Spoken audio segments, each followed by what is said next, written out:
Brought to you by Biz Analyst by Khata Book.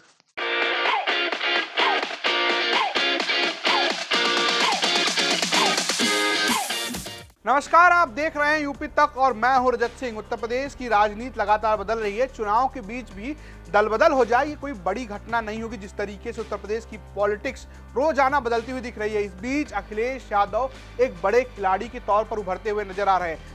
ब्राह्मण politics जो लगातार उत्तर प्रदेश के चुनाव में शुरुआत से ही चर्चा का विषय रहा, वो एक बार फिर चर्चा के केंद्र बिंदु में आ गया, क्योंकि 5वें, 6वें और 7वें चरण के जो चुनाव होने हैं वो एक तरीके से ब्राह्मण बेल्ट में होने वाले हैं। इस बीच भारतीय जनता पार्टी की सांसद रीता बहुगुणा जोशी, जो एक ब्राह्मण चेहरा मानी जाती हैं, उनके बेटे मयंक जोशी ने मुलाकात की है अखिलेश यादव से।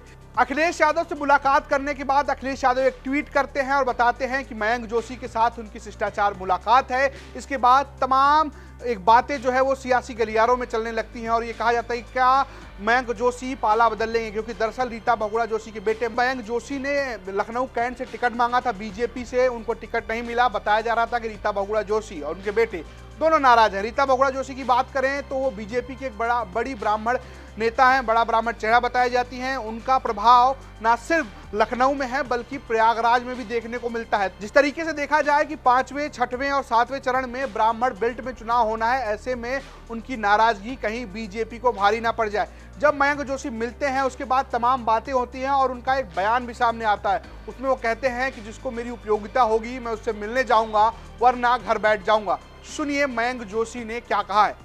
चुनाव पोलिंग के ठीक एक दिन पहले अखिलेश यादव शिष्टाचार भेंट का ट्वीट करते हैं, क्यों? अब वो ग्रह होते हैं, वो एक दिन पहले ही मुलाकात होनी लिखी थी तो एक दिन पहले मुलाकात हो गई and it's kind of him कि उन्होंने उसको ट्वीट किया और फिर आप लोग के माध्यम से आज द वर्ल्ड नोज इट। सो या आई मेट हिम। एक शिष्टाचार भेंट थी, जैसा मैंने कहा। देखिए, राजनीति में आप होते हैं, इसका ये मतलब नहीं कि आप एक दूसरे के प्रतिद्वंदी हो सकते हैं पर दुश्मन नहीं हो सकते। भाई पहले से मुलाकात है, पहले से भेंट है। कल ऐसा हुआ कि समय था तो मैं जाके मिल लिया। कई और लोगों से भी आप समय मांग रहे थे मिलने का, या ये हुआ था कि समय बंधा था, चाय नाश्ता भी तैयार किया गया था घर पे, पर वो नहीं आए? अब जो नहीं आए वो नहीं आए, अब उनके बारे में क्या कह सकते हैं। भाजपा के एक बहुत बड़े नेता की बात कर रही हूँ। हाँ, शायद व्यस्त रहे होंगे, चुनाव का समय चल रहा है, सब लोग उसमें व्यस्त हैं, हो सकता है व्यस्त रहे हो, ना आ पाए हो। और जैसे मैंने आपसे कहा, ग्रह होते हैं, मेरा कल ग्रह था, उनसे मुलाकात होने का तो हो गया। ये तो रही बात मयंक जोशी की नाराजगी की, या कहें कि एक तरीके से उनके मुलाकात के बाद आने वाले चर्चा की। लेकिन अगर हम ब्राह्मण पॉलिटिक्स की बात करें तो बीजेपी के लिए ये खतरनाक हो सकता है, क्योंकि अभी तक बीजेपी के साथ ये ब्राह्मण वोट बैंक दिखता रहा है। हम आपको ग्राफिक्स के जरिए बता रहे हैं कि जिस तरीके से 2019 में ब्राह्मणों ने बीजेपी का साथ दिया था, CSDS लोक नीति द हिंदू पोस्ट पोल सर्वे के मुताबिक 2019 में बीजेपी को 82% ब्राह्मणों ने वोट दिया था, जबकि सपा बसपा गठबंधन को सिर्फ 6%, कांग्रेस को 6% और अन्य को 6% वोट मिले थे। तो आप समझ सकते हैं कि पूरे उत्तर प्रदेश की राजनीति में ब्राह्मण एक तरीके से भारतीय जनता पार्टी के साथ एकजुट रहे थे।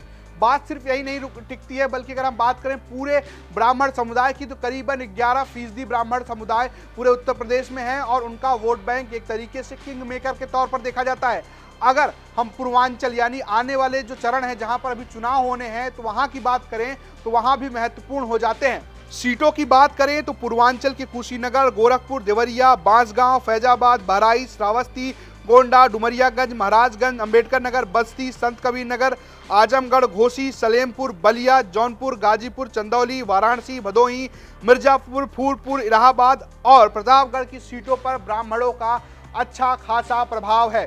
ऐसे में अखिलेश यादव से मयंक जोशी के मुलाकात के बाद जो पॉलिटिक्स उभर कर सामने आ रही है और जो ब्राह्मण नाराजगी की बात बीजेपी के लिए कही जा रही है, वो एक तरीके से अब बीजेपी के लिए खतरे की घंटी हो सकती है। अब देखने वाली बात होगी कि क्या बीजेपी इसको डैमेज कंट्रोल करती है, और करती भी है तो किस तरीके से करती है, ये अपने आप में एक बड़ा सवाल है जिसका जवाब वक्त ही बताएगा। तो ये तो रही बात ब्राह्मण पॉलिटिक्स की, लेकिन अगर आप ये जानना चाहते हैं कि कौन जीत रहा है यूपी, तो देखते रहिए यूपी तक। नमस्कार।